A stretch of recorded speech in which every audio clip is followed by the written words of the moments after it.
Good morning, my name is Rabbi Daniel Burg, and I serve a congregation in Baltimore City in this great state of Maryland. I have colleagues in this state that are concerned about religious exemptions in the marriage equality legislation before the State Assembly. These are important, and I want to thank our legislators and our governor for supporting a bill that will protect clergy from having to betray their faith. But I am here to tell you today that I am also a man of faith. I am also a servant of God, and my belief is that God doesn't want any of us to live a life of shame, inequality, or fear. My belief, one that is embedded in the Torah and Jewish tradition, is that each of us is created in the image of God, and that God does not wish for us to condemn a portion of humanity to secrecy, or celibacy, or worse. In the book of Genesis, we have perhaps the single most salient claim regarding the nature of the human condition. After declaring so much of creation to be good, something is deemed not good, lo tov. God declares, lo tov, it is not good for man to be alone. And so God fashions a loving partner for the first human being. Marriage is a great solution to the challenge of human loneliness. I am blessed. I'm blessed to have found my soulmate.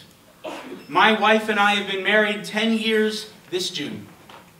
But there are people, hundreds of thousands of people in this state, tens of millions in this country who cannot find their soulmate in the opposite sex.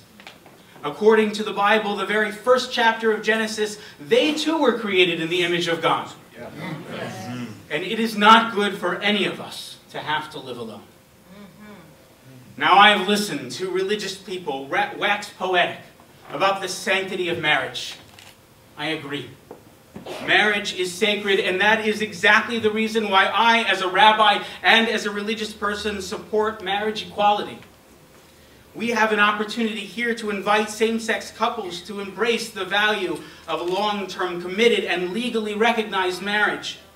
We have an opportunity to invite them to raise a family, to rear their children in loving, monogamous households.